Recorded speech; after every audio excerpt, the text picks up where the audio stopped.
All right.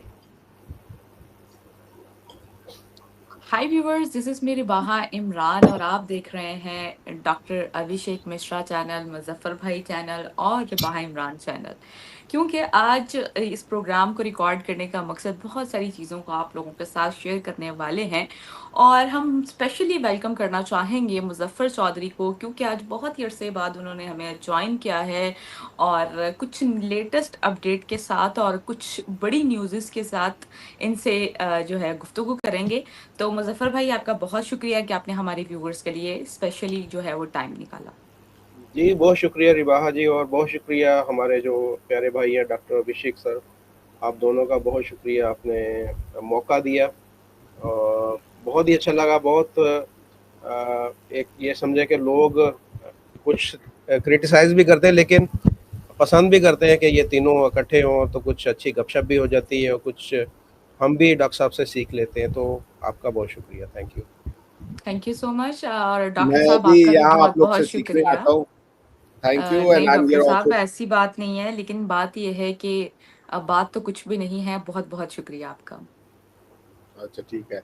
नहीं, मैं भी आप लोग से बहुत सीखता हूँ और it's a two way street. तो हम सब एक दूसरे से सीखते हैं और जिसने सीखना बंद कर दिया तो वो तो वैसे ही खत्म हो जाता है। It's a death. बिल्कुल।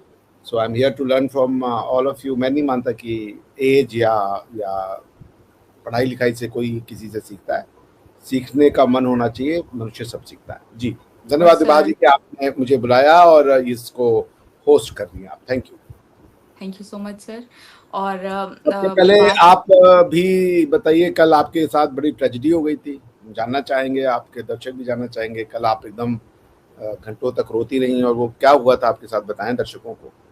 बिल्कुल सर, मेरे ना फादर की तबीयत ना बिल्कुल ही वो मतलब कोलैप्स कर गए थे। मैं बेसिकली थी एक जगह पर, तो हॉस्पिटल से कॉल आती है कि आपके वो बेसिकली डायलिसिस करवाने के लिए वहाँ पर गए हुए थे और बिल्कुल ठीक थे। हमारी फैमिली में किसी की डेथ हुई तो मेरी मदर उधर गई हुई थी, तो वो अकेले चले गए हॉस्पिटल, क्योंकि स्टाफ जो है वो बड़ा अच्छे से टेक केयर करता है, तो वो अकेले चले गए। तो मेरी मदर ने उधर से उनको ज्वाइन करना था। तो अभी बात हुई है मेरी मदर की उनसे, बिल्कुल ठीक थे कि मैं आ जाऊँगा, मेरे आप आने की ज़रूरत नहीं है, 4 घंटे वैसे भी कंप्लीट होने वाले हैं, तो मैं आ जाऊँगा थोड़ी देर में। और ये 5 मिनट गुज़रे और मेरी मदर को हॉस्पिटल से कॉल आती है कि आप जल्दी से आ जाइए। मेरी मामा ने मुझे कॉल किया कि जल्दी से घर आओ, पापा की तबीयत ठीक नहीं है। मैंने कहा कि ऐसे कभी हुआ नहीं कि हॉस्पिटल से कॉल आए। तो मैं फटाफट, मुझे इतनी ज़्यादा टेंशन हो रही थी कि पता नहीं आगे क्या सिचुएशन जो है। आपको पता है कि जब इस तरह की कोई खबर आप सुनते हैं तो अजीब-अजीब से आपके दिल में ख़यालात आते हैं, और वो जो रास्ता होता है, वो डिस्टेंस आपके लिए इतना मुश्किल हो जाता है। और मेरे लिए लिटरली वो डिस्टेंस जो है वो बहुत ज़्यादा मुश्किल हो गया कि मैं जिम से घर घर बहुत मुश्किल से पहुँची, और फिर मैंने घर से जो है हॉस्पिटल का रास्ता बहुत मुश्किल से अपनी मदर के साथ तय किया, और मुझे था कि मैं किसी तरीके से बस हॉस्पिटल पहुँच जाऊँ। और हॉस्पिटल पहुँची हूँ मैं फटाफट अपने फादर के पास, और लिटरली पूरा मुझे लगता है कि हॉस्पिटल इकट्ठा हुआ हुआ था। और वो बेसिकली वो डायलिसिस सेंटर ही एक तरह से कह सकते हैं।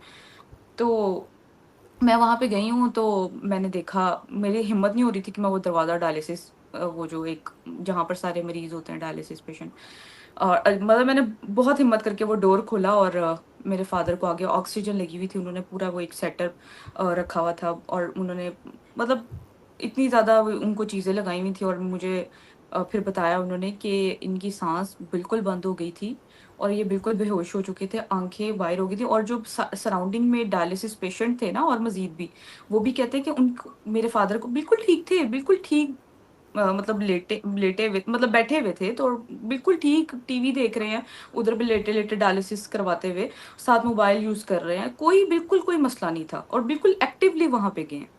तो मतलब एकदम से उनका बीपी लो हुआ है। बीपी लो हुआ है तो उनको वॉमिट आई है। जब आपका बीपी लो हो जाए तो आपको फौरन कोई यानी कि वॉमिट आता है। उन्होंने करवट ली है, तो वो जो वॉमिट थी ना, वो आपकी सांस की नाली में चली गई और वो एकदम से कोलैप्स कर गए, और उनका सांस जो है वो बिल्कुल बंद हो गया और हार्ट बीट चलनी भी बंद हो गई। उन्होंने पंप वो जो मुझे मैंने तो कभी ऐसी चीज सीन देखे ही नहीं थे। और जैसे वो हॉस्पिटल हम ड्रामों में देखते थे, फिल्मों में देखते थे कि जब पेशेंट ज़्यादा उसकी तबीयत ख़राब हो जाती है, उसको पंप करते हैं उसके हार्ट को। और मेरे फादर का लिटरली इन्होंने पंप किया, जोर जोर से उसको पुश किया कि, और मैं कहती हूँ सारे हॉस्पिटल में यही कह रहे थे कि ऊपर वाले ने उनको नई जिंदगी दे दी है। और जितनी बुरी उनकी कंडीशन एकदम से हो गई थी, मैं हैरान हूँ कि मतलब एकदम से वो बिल्कुल ठीक थे और एकदम से उनकी तबीयत इतनी खराब हुई। और बीपी बिल्कुल लो, हालांकि वो नाश्ता करके गए हैं और मतलब ये कि ठीक खा के गए हैं, और ये ऐसा भी नहीं कि नहीं वो कुछ खा के गए और कि उनकी तबीयत बिगड़ जाए, और एकदम से वो बैठे बैठे बिल्कुल उनकी तबीयत कोई पता ही नहीं चला कि एकदम से क्या हुआ है क्या नहीं हुआ। और जब मैं गई हूँ तो मैंने उनको देखा, वो उन्होंने ऑक्सीजन लगाई हुई थी और वो कह रहे थे कि अब ठीक है। मैं इतनी ज्यादा वो पैनिक कर गई थी। जब मैं ऐसी कंडीशन देखती हूँ, ऑब्वियसली पेरेंट्स को जब आप इस हमारी हाल बात में देखते हो तो आप ज्यादा पैनिक कर जाते हो। और मैं कौन से इतने मिच्योर हूँ कि मैं इस पे बड़ा मिच्योरली एक्ट करती हूँ। मैं मेरा दिल लिटरली, वो जो रास्ता था ना, मेरा दिल ऐसे जैसे फटने वाला है अभी। और मतलब मैंने अपनी बहुत मुश्किल से उस कंडीशन को, और मैंने जब अपने फादर की हालत देखी ना, मैं फिर उस रूम से बाहर आई हूँ, मेरे अंदर हिम्मत नहीं हुई और मैं सीढ़ियों में बैठकर 2 मिनट तक मैंने अपना सांस बहाल किया और मैं फिर उठ के अंदर गई हूँ उनकी हालत देखने के लिए कि ठीक है वो अब। तो मतलब मैं कहती हूँ कि ऊपर वाले ने उनको ना नई जिंदगी दी है, कि कल बहुत बुरी मतलब ऐसी कंडीशन मैंने देखी उनकी। और इससे पहले 3 महीने तो डायलिसिस तो उनके होते थे, लेकिन इतनी ज़्यादा तबीयत उनकी ख़राब नहीं हुई। और बस एक बार हुआ था कि शुगर उनकी बहुत ज़्यादा एक्सट्रीम लेवल पर, मेरे ख्याल से 25-30 उनकी शुगर रह गई थी और बिल्कुल माइंड काम करना छोड़ गया। वॉशरूम में बैठे हैं, जब वॉशरूम से पानी बाहर आया तो हमें पता चला है कि वो अंदर जो है ना, उनके माइंड बिल्कुल ही काम करना छोड़ गया। तो ये मतलब इस तरह की चीज़ें जो है ना बहुत ज़्यादा तबीयत ख़राब करती हैं। और मैं मतलब मेरे पास अल्फाज ही नहीं है ये कि ऊपर वाले ने बहुत करम कर दिया है। हमारी दुआएं हैं उनके लिए कि उनको जो है लेकिन वो अभी भी स्टिल उनकी इतनी कोई खास तबीयत नहीं है। मैं अ, वो अब जो पंप किया था उनके मतलब हार्ट को दोबारा पेन हो से रही होगी। वो बहुत ज्यादा, वो मसल भी आपको पता है, हल्के से जी आपको चोट लगे पाँव पे तो मसल पुल हो जाए तो जी इतनी तकलीफ होती है। वो कह रहे हैं कि कल से मेरे ना यहाँ पे दर्द हो रही है।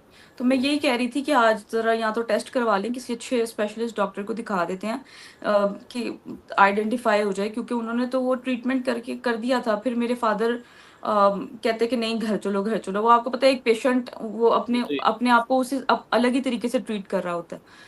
तो वो मेरे फादर वो कहते हैं कि चलो घर, मैं ठीक हूँ मैं ठीक हूँ। फिर मैंने जो है वो फिर घर ले आई उन्हें।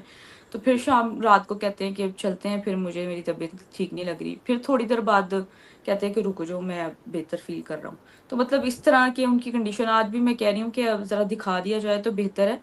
और जी एक तो पहले ही बॉडी वीक होती है, तो ऊपर से अगर आपके साथ इस तरह की हल्की सी भी इवन बुखार आपको चढ़ जाए, हम जैसे हम यंग हैं, हमें बुखार चढ़ जाए तो हम तो बिल्कुल बिस्तर से ना उठ नहीं पाते। हम तो कहते हैं कि जी बहुत ज्यादा बीमार हैं हम, ये तो होश नहीं पकड़ते लिटरली। मतलब एक हल्के से बुखार वायरल इन्फेक्शन से ही हम हमारा बुरा हाल हो जाता है। इंसान की हकीकत सिर्फ इतनी है कि इंसान वो कहते हैं ना कि सब कुछ कहता है कि मैं दुनिया में ऐसे तो वैसे, इंसान की हकीकत बस यही है कि एक हल्के से बुखार भी अगर आपको चढ़ जाए तो आप उसको भी जो है उस आपके बस में कुछ नहीं है। आप जी मतलब बिल्कुल। आपके इवन के हालात भी जो है वो आपके बस में नहीं होते हैं। आपको हर चीज के लिए जो है वो प्रिपेयर होना पड़ता है।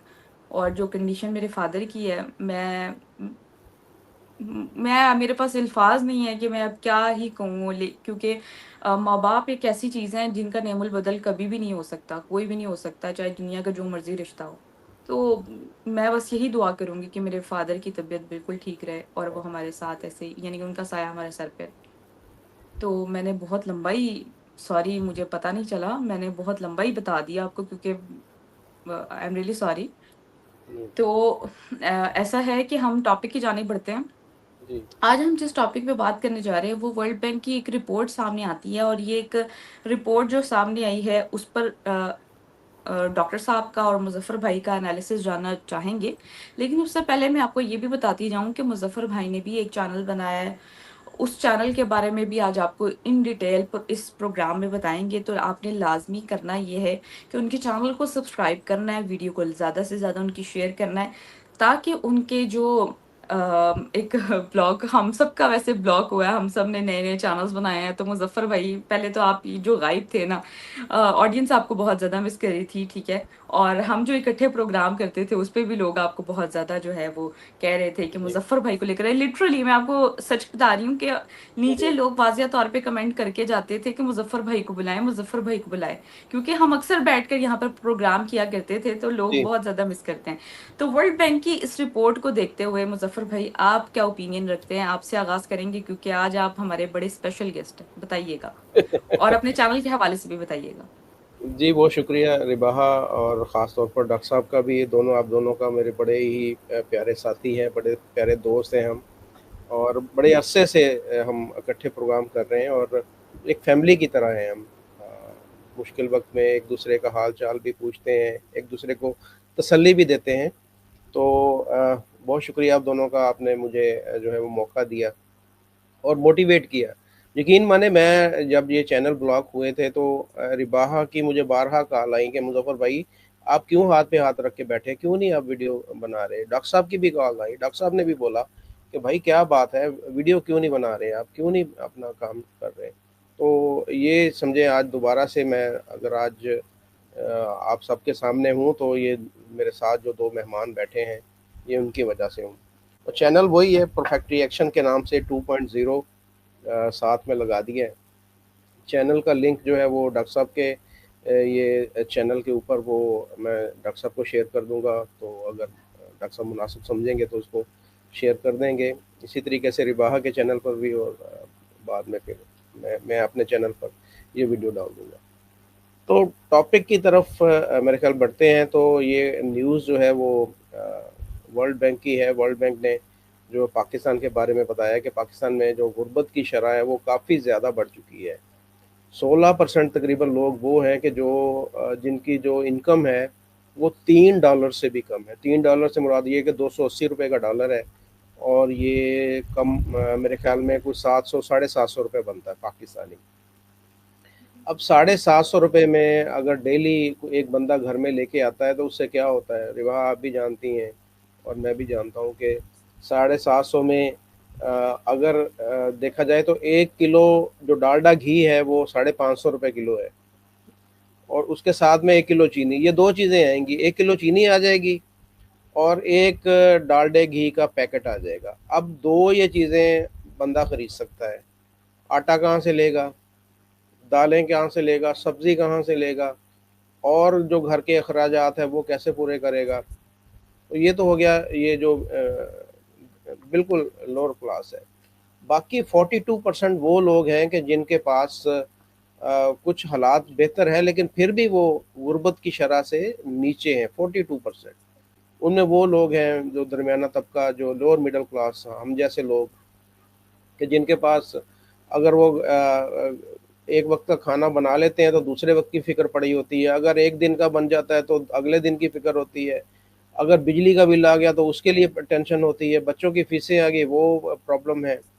तो ये सारी चीज़ें जो हैं वो काफ़ी जो है वो शद्दोमत से पाकिस्तान के अंदर हैं।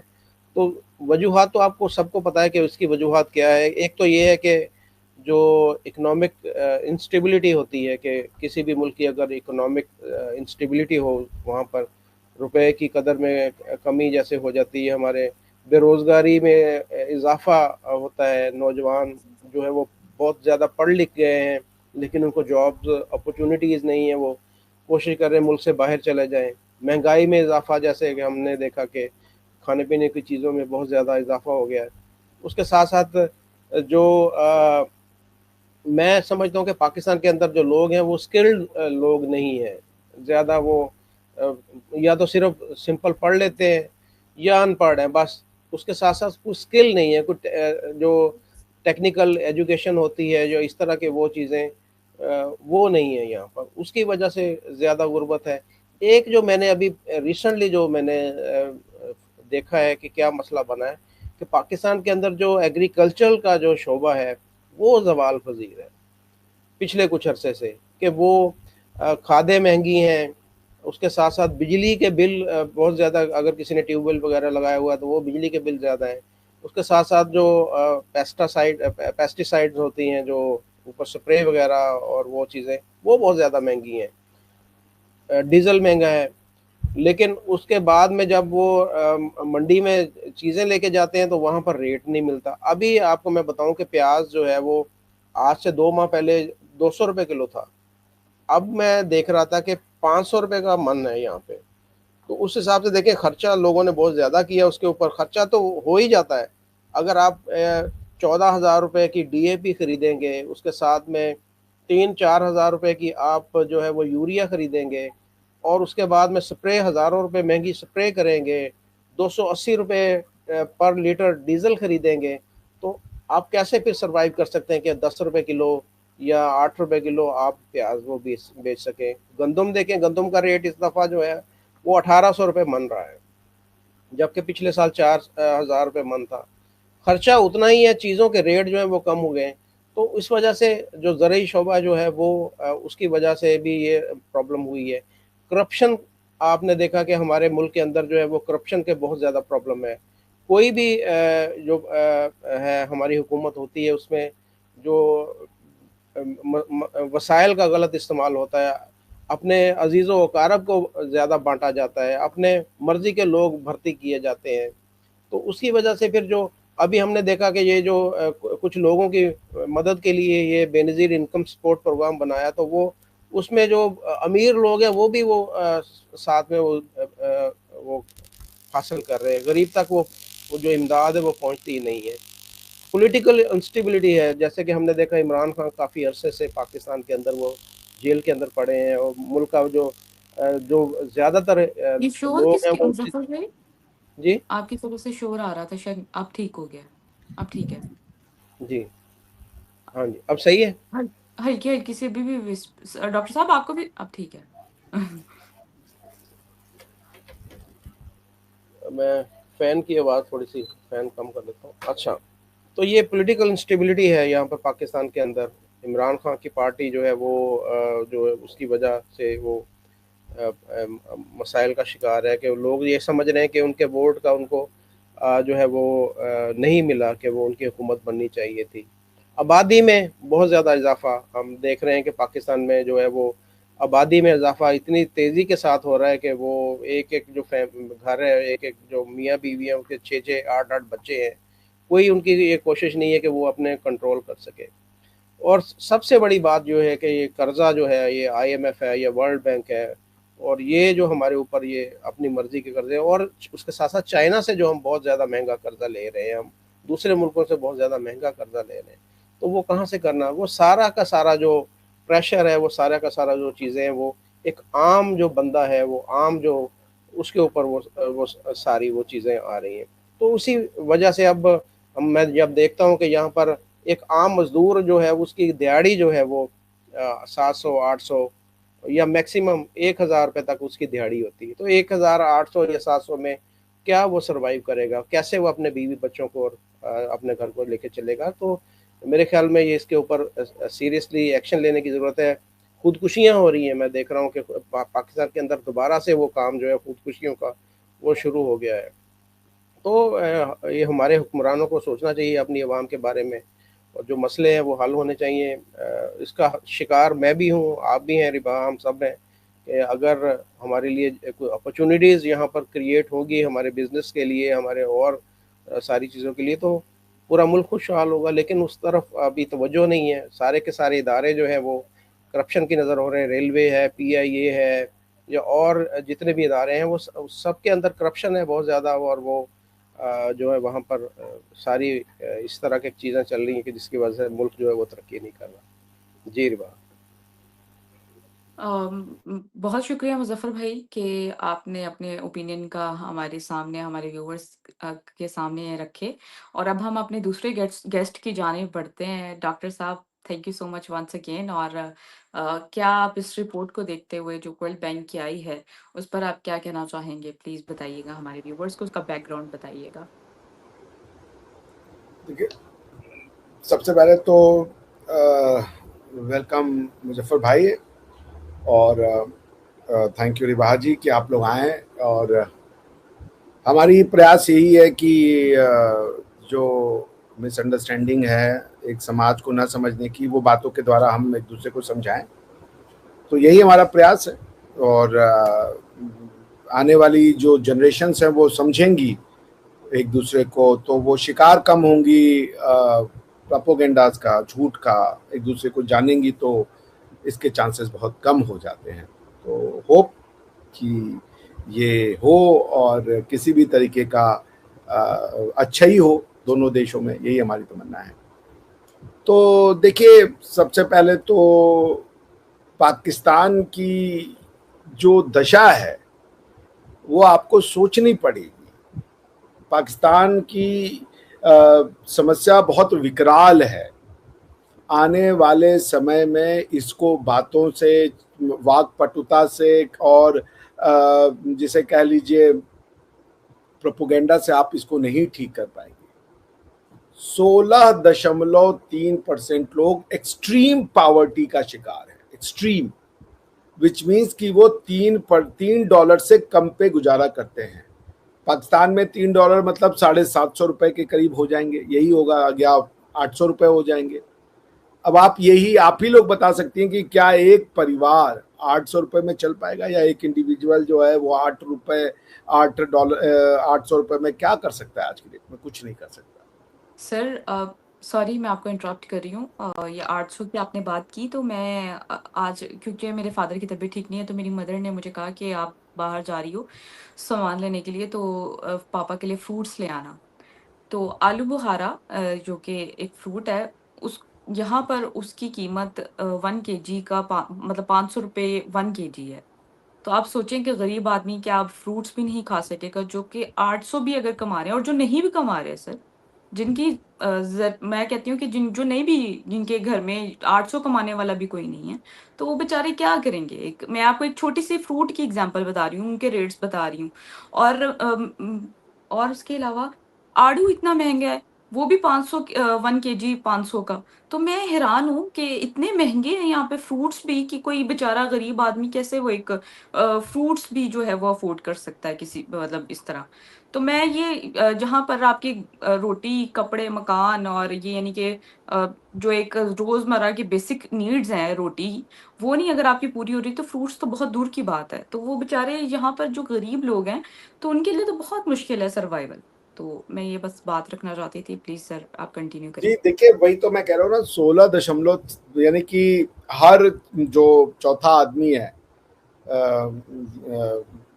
या पांचवा आदमी है आपके यहाँ पे, छठा, हाँ छठा भी कह लें, आदमी जो है वो इसका शिकार है, एक्सट्रीम पॉवर्टी का। उसके बाद 42.4% लोग पॉवर्टी का शिकार है। हर दूसरा। हर दूसरा। कहां जा रहा है समाज? अगर सब कुछ ईश्वर ने ही कर देना होता तो यह दशा होती? समझाइए लोगों को, लोगों को समझाइए कि अब हो गया, बहुत हो गया, अब साइंटिफिक टेम्परामेंट रखें, जाएं यूरोप के दौर पे। वरना ये बच्चे, आप सब शिक्षा जो है आपके यहाँ पे वो रिकॉर्ड है, आधे से ज्यादा बच्चे स्कूलों में नहीं है।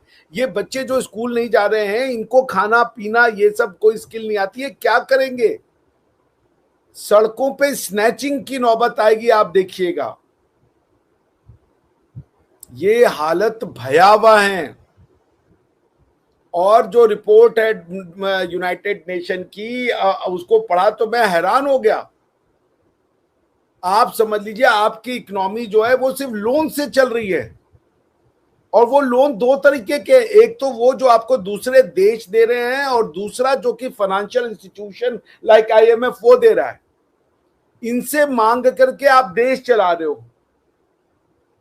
अभी तक आप 25 बेल आउट पैकेज ले चुके हो, सिर्फ IMF से ले चुके हो। 26वें और 27वें के लिए लाइन में हो आप IMF से। आप सोचिए, $44.57 बिलियन आप ले चुके हो अभी तक। और इसके अलावा आप जो है 38.8 बिलियन जो है वो आपको वर्ल्ड बैंक को देना है, एशियन डेवलपमेंट बैंक को देना, और जिसे इस्लामिक डेवलपमेंट बैंक को देना है। यानी 45 बिलियन डॉलर उधर और 40 बिलियन डॉलर इधर, 80 बिलियन डॉलर, 82 बिलियन डॉलर आपको सिर्फ उधार देने इंस्टीट्यूशन के। अब देश का सुन लीजिए, ये तो हो गए फाइनेंशियल इंस्टीट्यूशन के 80 बिलियन डॉलर, और बाय द वे आपकी इकोनॉमी 350 बिलियन डॉलर है। 80 का मतलब हो गया, अगर आप 350 बिलियन डॉलर की इकोनॉमी है तो आप समझ लीजिए 1/4 आपका लोन है सिर्फ फाइनेंशियल इंस्टीट्यूशन का। आप देश का सुन लीजिए, उसमें से 25 बिलियन डॉलर आपने चाइना से लिए हुए हैं। इसके अलावा ये जो 82 बिलियन डॉलर है, 7.8 बिलियन जो है वो आपने डॉलर जो है वो यूरो बॉन्ड, सुकूक बॉन्ड, इसके फॉर्म में लिए हुए हैं। यानी कि चाइना का और इसको जोड़ दीजिए तो 25, 5, 30 और 8, 38, 33, उधर का 82 में 10 जोड़िए 92, 92 में 102, 112, 115 बिलियन डॉलर आपका लोन है अलग अलग देशों से और वो इंस्टीट्यूशंस का मिलाकर के। 115, आप 350 बिलियन डॉलर की इकोनॉमी हो, 115 बिलियन डॉलर आपके ऊपर लोन है जो आप दे नहीं पाए हो, और आईएमएफ से और लोन लेने आप चले गए हो।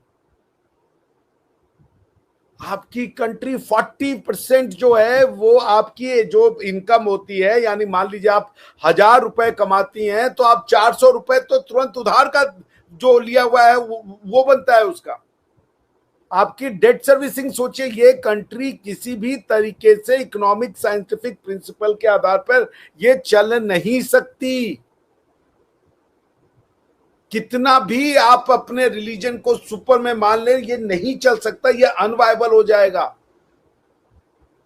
समझाइए अपने लोगों को, स्किल्स पे काम करें, पॉपुलेशन कंट्रोल करें, वरना 42% जनता आज गरीबी की रेखा के नीचे है। आने वाले समय में जो है ये रेखा, ये जो संख्या है ये बढ़ेगी, क्योंकि इकोनॉमिक रिसोर्सेज लिमिटेड हैं, अपॉर्चुनिटीज हैं नहीं, आपने साइंस एंड टेक्नोलॉजी में कोई डेवलपमेंट नहीं की, आपका पैसा या वेल्थ क्रिएशन कहां से होगा। अब आपको मैं उसके अपेक्षा इंडिया की हालत, अब मैं आपके पाक आर्मी और इसका जो हालत है उस सब पे मैं नहीं जाना चाहता, क्योंकि जितना भी आपको पैसा दिया जाता है वो बेसिकली आपके आर्मी के उसमें चला जाता है रादर देन आप लोगों के पास जाने के। आप अगर भारत को देखिए, इसके मुकाबले में मोदी जी का जो शासन काल है उसमें 27.1% 2012 में हमारे यहाँ लोग जो थे वो गरीब थे, एक्सट्रीम पॉवर्टी जो $3 से कम में थे। एक्सट्रीम पॉवर्टी की बात बता रहे, 2012 में ये 27 यानी 27.1% of the total population of India was living in extreme poverty. आज ये 5.3% है, यानी कि $3 से कम में रहने वाले या $3 तक को रहने वाले लोग ये टोटल 5% रह गए हैं। हमने पिछले 10 सालों में आप ये समझ लीजिए कितने ज्यादा लोग, यानी 27% से 5% का दिया 22% लोगों को। तो अगर आप हमारा पॉपुलेशन 2012 में मान लीजिए 1.2 बिलियन मान लीजिए, तो हमने करीब करीब 24, 25, 26 करोड़ लोगों को निकाला है 10 साल में एक्सट्रीम पॉवर्टी से बाहर। और ड्यूरिंग दिस टाइम, ये जो मेरे पास रिपोर्ट है वर्ल्ड बैंक की, कह रहा है 27 करोड़ पीपुल इन इंडिया जो है ये 10 साल में, जो मैंने आपको जैसा बताया, ये लोग पॉवर्टी, एक्सट्रीम पॉवर्टी के दलदल से बाहर निकले हैं। और ये वर्ल्ड बैंक ने कहा है कि ये फिनोमिनल है। तो आप जो थे 2017 में 4.9% थे एक्सट्रीम पॉवर्टी में, आज आप 2021 में 16.5% हो। आप क्या बढ़ गया? आप 2017 में जो थे, आपको पता है कि 2017 में आप 4.9% एक्सट्रीम पॉवर्टी पे थे, आज 16.5 पे आप चले गए। आप समझ रही हैं इसका मतलब? इंडिया इस दौरान 4th largest economy of the world बन गई है, जो जापान से भी बड़ी हो गई है। और आपके यहाँ पे फाइनेंशियल जो है वो हार्डशिप है, वो आप सब जानते हैं। तो आप ये सोचिए कि इंडिया ने लोगों को 27 करोड़ लोगों को 10 साल में पावर्टी की दलदल से खींचा। आपने इस दौरान कम से कम 4 करोड़ लोगों को एक्सट्रीम पावर्टी की दलदल में घुसेड़ दिया है। आप समझ रही हैं रिवा जी? आपको आवाज आ रही है?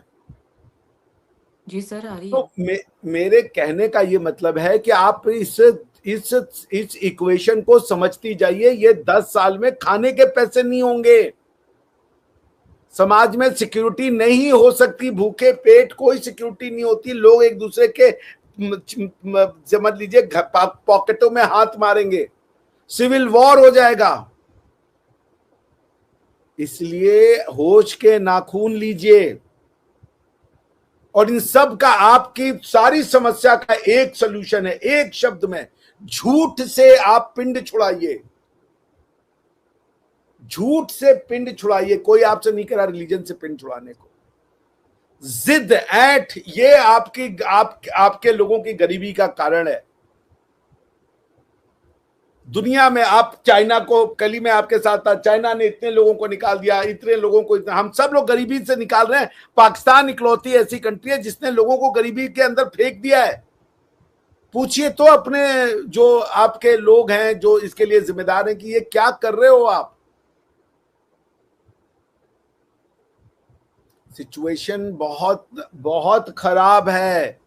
ये अगर आप समझ लिया 42% पावर्टी, 16% एक्सट्रीम पावर्टी, अगर ये 30%, 20%, 40% एक्सट्रीम पावर्टी चली गई, आपको पता है क्या होगा? भूखमरी, एपिडेमिक, बीमारियां फैलेंगी।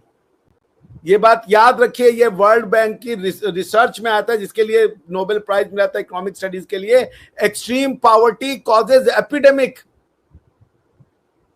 बीमारियां जो होती हैं वो गरीबी से आती हैं। आप लोगों को होश के नाखून लेने पड़ेंगे। आपको अपनी भुजाओं पे विश्वास करना पड़ेगा, काम करना पड़ेगा। नफरतों को कम कीजिए तो कुछ सोचिएगा ना, वरना आपके बगल का, आप चाइना को नोबेल दिलवा रहे हो, आप अपने आप पे क्या कर रहे हो? सिचुएशन ठीक नहीं है, ये मैं आपको बता रहा हूं। ये कोई मेरी रिपोर्ट नहीं है, ये कोई इंडिया की रिपोर्ट नहीं है, ये किसी यहूदी और हनूद की रिपोर्ट नहीं है, वर्ल्ड बैंक की रिपोर्ट है। कैसे इसको आप जो है निराधार बता दीजिएगा या नकार दीजिएगा? जी। अच्छा, मुज़फ़्फ़र भाई, मेरा आपसे सवाल है कि इस बार जो बजट आया पाकिस्तान का, उस पर आप अपना ओपिनियन रखिएगा। और जैसे डॉक्टर साहब कह रहे हैं कि फ़ौज को बहुत ज़्यादा बजट जा रहा है, लेकिन जो एक वॉर का सिलसिला रहा ये इस दौरानिए में, और उसके बाद जो बजट हमारे सामने आया फ़ौज के हवाले से, उस पर आप अपना ओपिनियन रखिएगा हमारे व्यूअर्स के आगे। देखिए, बजट अभी तो इसके सही तरीके से समझ नहीं आई कि इन्होंने किस तरीके से बजट बनाया, क्या किया है। अपनी जो जितने भी सरकारी जो मुलाजम हैं उनकी तनख्वाहों में इजाफा किया है, सिर्फ इसी वजह से कि वोट बैंक पक्का किया जाए, इनके वोट हासिल किए जाए, और आम बंदे के बारे में कुछ ज़्यादा इसमें रिलीफ नहीं दिया गया। टैक्सेस ज़्यादा लगाए गए हैं, बोझ डाला गया है और एक आम बंदे के ऊपर। तो मुझे नहीं कोई इस तरह को नज़र आ रहा कि इसमें कुछ इन्होंने कोई इस तरह की कोई चीज़ें की हैं कि जिससे हमारी इकॉनमी बेहतर हो। देखें, मैं ये कहता हूँ कि अगर आपका बिज़नेस चल रहा है, आपके कारोबार चल रहे हैं, आपके मुल्क की इकॉनमी बेहतर है, तो फिर जो महंगाई भी हो, इस तरह के जो बाकी प्रॉब्लम भी हो, वो बंदा सर्वाइव कर जाता है। एक बंदा जो है वो, उसको अगर उसकी सैलरी अच्छी है, उसको महंगाई कुछ नहीं कहेगी। अगर आपकी सैलरी नहीं बढ़ी, आपकी आमदनी नहीं बढ़ी, ऊपर से महंगाई भी हो रही है, तो वो कैसे फिर उसका मुकाबला करेगा? तो यही चीज़ है कि इनको फोकस करना चाहिए कि किस तरीके से जो हमारी इकॉनमी बैठी हुई है। हमने देखा कि टेक्सटाइल सेक्टर फैसलाबाद का जो एक बड़ा मेन उसका रोल है, वो सारा का सारा बंद पड़ा है। लाखों मजदूर बेरोजगार हुए हैं। उसके बाद में ये आप अगर दूसरी तरफ चले जाएं, हाउसिंग जो स्कीम्स हैं, वो सारी की सारी, वो अभी प्रॉपर्टी का काम ठप पड़ा है कि नए घर नहीं बन रहे, लैंड की खरीदो फरोख्त नहीं हो पा रही। मैन्युफैक्चरिंग का कोई काम नहीं हो रहा, मुल्क के अंदर जितने बड़े बड़े मैन्युफैक्चरिंग के यूनिट्स हैं वो सारे के सारे बंद पड़े हैं। तो इसके ऊपर अगर फोकस हो, एक इंडस्ट्री जो बंद पड़ी है उनको कैसे, उनको उनका जो है वो उसका चलाने की तो प्लानिंग होनी चाहिए, तभी फिर वो मुल्क के अंदर जो है वो ये बेरोज़गारी का ख़ात्मा होगा, लोगों को भी अच्छी इनकम भी मिलेगी। तो ये इसके ऊपर प्लानिंग होनी चाहिए। बाकी दूसरी रह गई बात कि आपने बोला कि फ़ौज के ऊपर जो है वो बजट का ज़्यादा हिस्सा लगता है, तो नो डाउट अगर हमारे रिलेशन अपने हमसायों के साथ अच्छे होंगे, तभी हम उसको कंट्रोल कर सकते हैं। हमारे अब देखें कि इंडिया के साथ हमारे रिलेशन अच्छे नहीं हैं, हमारे अफ़गानिस्तान के साथ रिलेशन अच्छे नहीं हैं, हमारे ईरान के साथ भी बस नॉर्मल से रिलेशन है। तो उस हवाले से फिर जो है वो ये इनके पास एक जवाब होता है कि जी भाई हमारे पास एक बहुत ही इस खित्ते का स्ट्रॉन्ग जो हमारा दुश्मन भारत बैठा है, तो उसके लिए हमें फिर अपनी तैयारी जो है वो करनी पड़ती है। तो कौन सी ऐसी चीज़ें हैं कि जो जिनकी वजह से हम ये दुश्मनी निभाते आ रहे हैं 47 से, उससे पहले तो भाई थे, बड़ा एक आपस में इकट्ठे थे। अब तो बहुत से मेरे लोग पाकिस्तान में भी कहते हैं कि इंडियंस हमारे कजन हैं। जी, जी, कज़न नहीं, मैं तो भाई कहता हूँ, मैं तो कहता हूँ कि ये हमारे बड़े भाई हैं, हम इनके छोटे भाई हैं। मैं तो भाई कज़न की बात तो दूर होती है ना, और वो तो शरीका और बहुत से कज़न में। लोग यहाँ पे भी कहते हैं कि नहीं, नहीं, चाइना जो है वो कज़न आपका ताया है, और रशिया जो है वो चाचू है आपका। नहीं, चाइना हमारा ताया कैसे हो जाता है? जो हमारी भाषा नहीं हमारा नहीं, समझता, हमारी उनका बात। सर है, डॉक्टर साहब का। अगर अच्छा, वो हमारे पापा है ना, तो चाइना इनका जो है नहीं, वो। देखें, देखें, देखें, आप अपने रिश्तेदारों में नज़र दौड़ाएँ, कोई ऐसा है बंदा जो जिसकी भाषा, जिसकी बोली हमसे मुख्तलिफ हो, यानी कि हम उसकी बात ना समझते हो, वो हमारी बात ना समझता हो। अभी चाइनीज़ यहाँ पर आए थे, एम्ब्रॉयडरी मशीनें जो पाकिस्तान में ज़्यादा मोस्टली होती हैं, वो सारी की सारी चाइना से इम्पोर्ट होती हैं। मेरी आवाज़ आ रही? जी मुजफ्फर भाई, आ रही है आवाज। जी, जी, जी। पाकिस्तान में जितनी एम्ब्रॉयडरी मशीन आती है ना, वो सारी चाइनीज़ होती हैं, और उनकी इंस्टॉलेशन के लिए या उनके इंजीनियर्स वगैरह आते हैं, तो वो गूगल ट्रांसलेट हाथ में लिए फिरते रहते हैं वो, कि वो जब हम कोई बात करते हैं तो वो उसको ट्रांसलेट करते हैं, उसको समझ आती है, फिर वो हमें बात करता है तो वो उसकी हम ट्रांसलेशन करते हैं, तो फिर हम पता चलता है कि ये हमें क्या कहना चाह रहा है। तो ये कैसा चाचा ताया है हमारा कि जिसकी बात ना वो हमें हमारी बात समझता, ना हम उसकी बात समझते हैं, ना हम जैसी शक्लें हैं उसकी। हम देखें ना, यहाँ पर डॉक्टर अभिषेक बैठे हैं, इनकी जब दाढ़ी होती थी अभी, तो ये सारे यही कहते थे कि ये भाई लगते हैं आपस में। तो हमारी तो शक्लें एक जैसी हैं, हमारे मुंह एक जैसे हैं, हमारे कपड़े एक जैसे हैं, हमारी बातें एक जैसी हैं, हम तो लगते हैं ना कि ये भाई हैं आपस में, या कज़न जैसे भी आप कह लें। तो चाइनीज़ तो किसी सूरत में हमें ना हमारी आवाज़, बातें ऐसी हैं, ना हमारी और सबसे बढ़ के हमारी शादियों में जो सारी की सारी चीज़ें वो तो एक जैसी हैं। मेहंदी का चाइनीज़ कौन सा है जो मेहंदी की वो रस्म करता होगा? कोई चाइनीज़ नहीं करता होगा। कौन है कि जो बारात वो लेके जाता होगा? कोई भी नहीं वहाँ पर ढोल बाजे कौन लेके जाता होगा चाइनीज़? कोई भी नहीं लेके जाता। तो चाइनीज़ को हमारे साथ एक खाम-खा में ना वो अटैच किया जा रहा है। नो डाउट कि हमारा एक अच्छा हमसाया है। हम उसको दोस्त, पाकिस्तानी उसको दोस्त बोल सकते हैं कि जी हमारा दोस्त मुल्क है। हमारी उसके साथ रिश्तेदारी नहीं बनती। रिश्तेदारी हमारी है तो अगर वो इंडिया के साथ ही बनती है। वो अब उसको हम किसी और सेंस में ले जाएँ कि वो हमारे दुश्मन है जी, वो ये है, वो ऐसे हैं। तो लेकिन जो हकीकत है ना रिवाहा, उससे ना मैं पीछा छुड़ा सकता हूँ, ना आप छुड़ा सकते हैं, ना वो लोग पीछा इस बात से छुड़ा सकते हैं कि जो ये इस चीज़ का जो है वो इसको हमारे ऊपर मुसल्लत करना चाहते हैं कि नहीं, हम इंडिया हमारा दुश्मन है। तो मैं ये कहूँगा कि ये हमारे भाई हैं। भाइयों में भी झगड़े हो जाते हैं, भाइयों में भी लड़ाइयाँ हो जाती हैं। तो आखिर एक ना एक दिन जो है वो सुलह होनी होती है, तो हमें सुलह कर लेनी चाहिए। हमें जो है इससे बंदा नीचा नहीं पड़ता, सुलह करने से नीचा नहीं पड़ता। हम्म। अब यहाँ पर मैं कोट करूँगा, हमारे नबी करीम सल्लल्लाहु अलैहि वसल्लम की हदीस है कि अगर कोई बंदा सुलह के लिए पहल करता है, तो उसके लिए वो जो है उन्होंने बहुत बड़ी बशारत की है। तो हम अगर अपने आप को मुसलमान कहते हैं कि जी हम मुसलमान हैं, और सो कॉल्ड हम अपने आप को आशिक रसूल भी कहते हैं, तो इस चीज़ के ऊपर अमल क्यों नहीं करते हम? जी बिल्कुल। रिबा। अच्छा, यहाँ पे मैं 2 चीज़ें करूँगी कि हमारे एक सिंगर हैं राहत फ़तेह अली ख़ान, जिनको इंडिया में भी बहुत पसंद किया जाता है। उनका एक गाना है और उनका एक लिरिक्स है, सुलह कर लो खुदा के लिए, ये बुरा वक़्त भी टल जाएगा। और और इसके साथ-साथ जो है ना, मैं एक मीम्स भी आपके साथ शेयर करूँगी। जब ये पाकिस्तान और इंडिया के दरमियान जंग वाला सिलसिला चल रहा था, तो काफ़ी पाकिस्तानियों की जानिब से मैंने बड़ी मीम्स देखी और लोग बड़ा जंग को भी बड़ा मज़ाक में लेकर जा रहे थे कि भई इंडिया वालों को कह दो कि जंग अभी ना करें, यूनिवर्सिटी की रोड ब्लॉक होती है। इस तरह की मीम्स चले। फिर एक साइड पे पीएम मोदी, इंडिया इंडिया के प्राइम मिनिस्टर खड़े हुए थे, दूसरी तरफ हमारे प्राइम मिनिस्टर खड़े हुए थे, तीसरी तरफ मिड में जो है ना वो ट्रम्प खड़े हुए थे। अब ट्रम्प जो है वो मोदी, मतलब मीम बनी हुई है ना, ट्रम्प मोदी को कह रहे हैं कि इनको ना अरे कुछ ना कहीं साढ़े पैसे देने ने इन्होंने लोगों ने इतनी मीम्स इस पे बनाई, मैं मतलब मुझे अभी भी याद आ रही थी, मेरी मदर भी देख-देख के हँस रही थी और उन्होंने मुझे ये मीम दिखाई और बड़ा मज़े का एक उनका था और लोगों ने उसके पीछे जो आवाज़ें लगाई हुई थी, कि यानी कि पूरा एक उन्होंने एक मज़ेदार सी एक वीडियोज़ क्लिप जो है बड़े वायरल कर रहे थे और बड़ा अच्छा लग रहा था। डीपफेक टेक्नोलॉजी के से कर रहे थे या फिर जैसे भी कर रहे थे, लेकिन मतलब मुझे लग रहा था कि वो एक टफ से सिनेरियो में एक बड़े मज़े-मज़े से के जो सीन आते हैं ना, तो उससे लोग जो हैं थोड़ा-सा लोगों को भी रिलीफ मिलता है। तो अब हम डॉक्टर साहब की जानिब बढ़ते हैं और सर एंड पर क्या मैसेज देना चाहेंगे हमारे व्यूअर्स को? फिर हम प्रोग्राम को वाइंड अप करेंगे।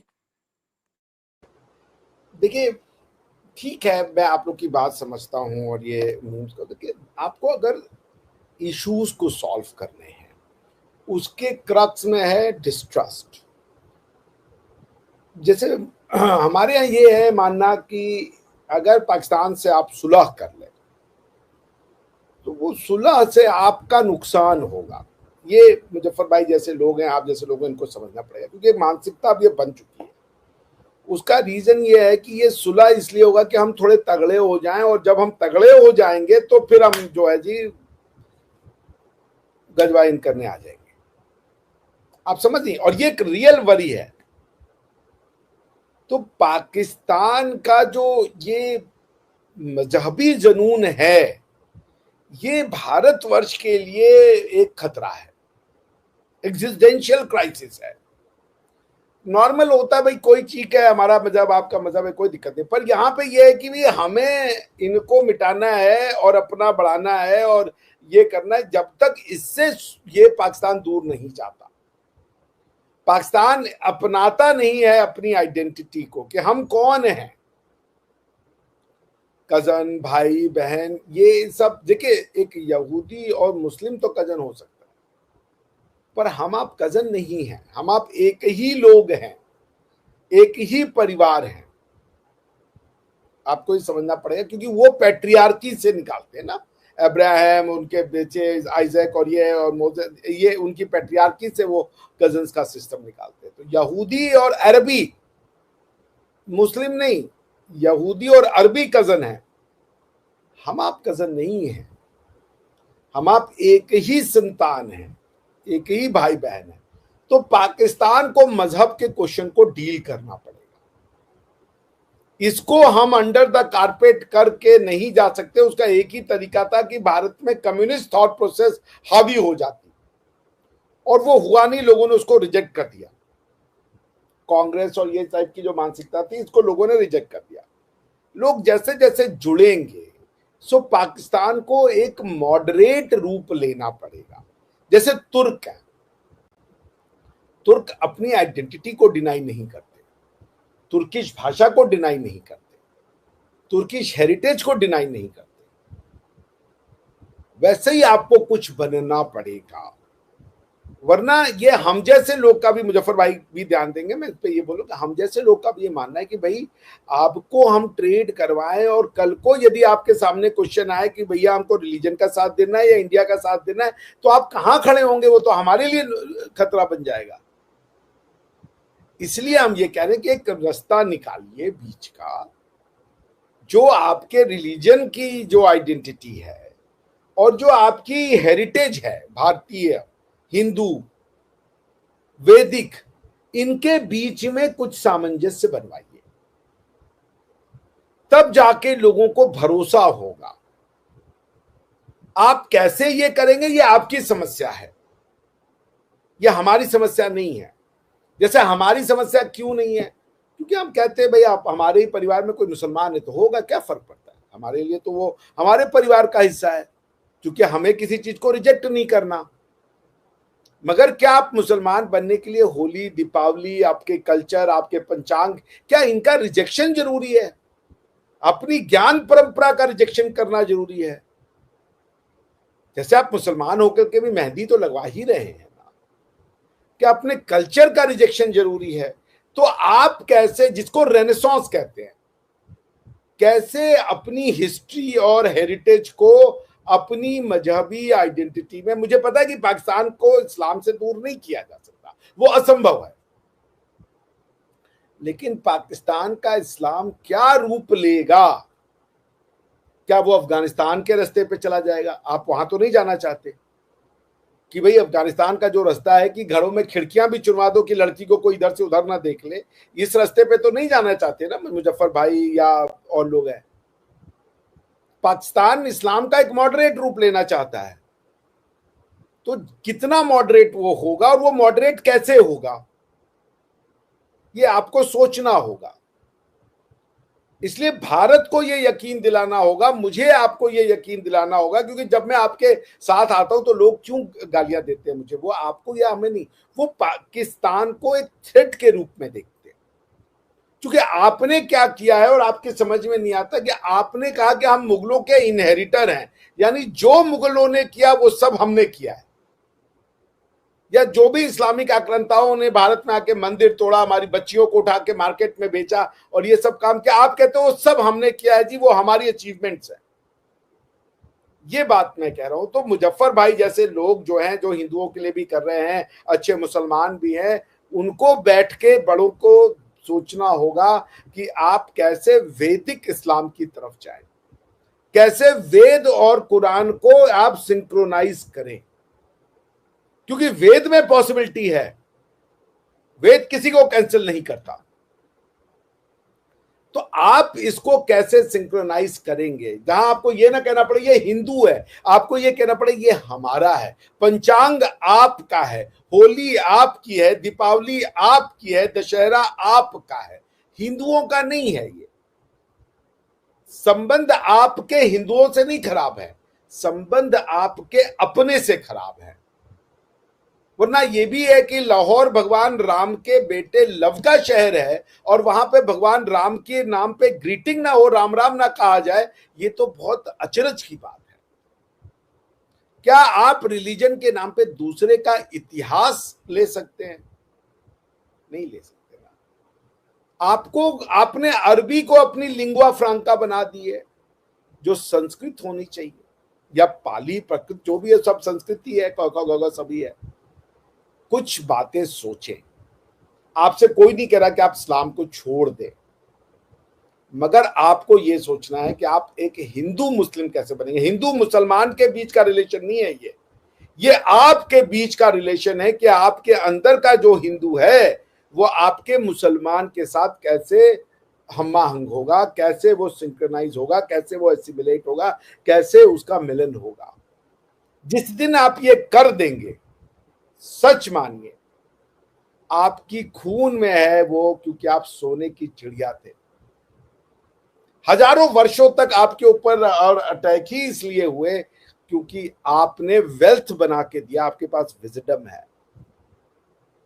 तो ये आपको अपने समाज को करना होगा कि आपको ये रियलाइज करना होगा कि आप अपनी हिस्ट्री, कल्चर और लैंग्वेज को कैसे अपनी प्रेजेंट आइडेंटिटी के साथ, जो आपके मुफ्ती साहब का है स्टेटमेंट सुन लीजिए कि एक बहुत बड़े बरगद के या आम के पेड़ में आपने एक नया कलम जोड़ दिया है। आप समझिए उनकी स्टेटमेंट को, आपकी जड़ें और आपका तना,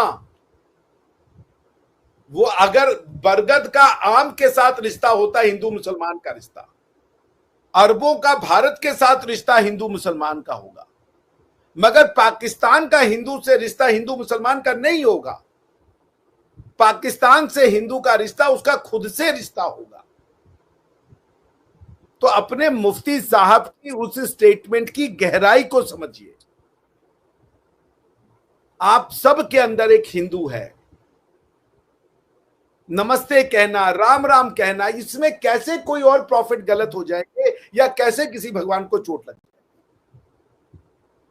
जिस दिन पाकिस्तान की नेशनल ग्रीटिंग सलाम अलैकुम के साथ साथ नमस्ते भी होगी, जब आप अपने बच्चों को यह नहीं सिखाओगे कि बेटा राम राम नहीं कहना है, जब आप अपने बच्चों को यह नहीं सिखाओगे कि नमस्ते नहीं कहना है, जब आप एज अ मुस्लिम नमस्ते कह के ग्रीट करोगे, जो मेजर साहब करते हैं, आपका हमारा प्रॉब्लम सॉल्व हो जाएगा। हमारे आपके बीच का डर खत्म हो जाएगा। जितना आप हमसे डर रहे हो उतना हम आपसे डर रहे हैं, क्योंकि हम एक दूसरे, हमारी एग्जिस्टेंस का मतलब है कि एक दूसरे का खात्मा।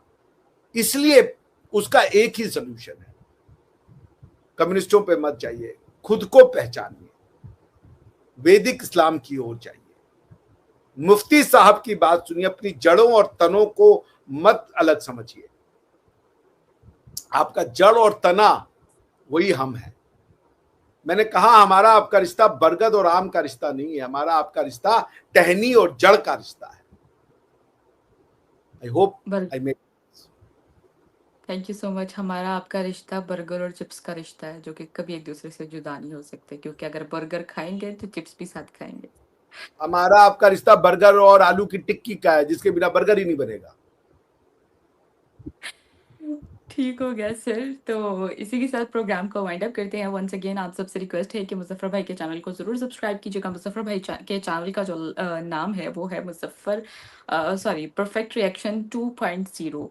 तो ज़रूर आप इसको फॉलो कीजिएगा और लाइक कीजिएगा, शेयर कीजिएगा। और जैसे आपकी इंडिया की भी एक मूवी थी जिसका नाम था 2.0, तो उसी के साथ उसी को मुझे लगता है देखते हुए मुजफ्फर भाई ने जो है ये नाम रख लिया है 2.0। मुजफ्फर चौधरी का जो चैनल है उसका नाम है परफेक्ट रिएक्शन 2.0। इंडियन मूवी से रेजोनेट करता है, तो ज़रूर सब्सक्राइब कीजिएगा, लाइक कीजिएगा, शेयर कीजिएगा। नेक्स्ट प्रोग्राम तक के लिए हमें दें इजाज़त। Thank you so much. जी राम राम। अरे हमें बंद करना है। Thank you.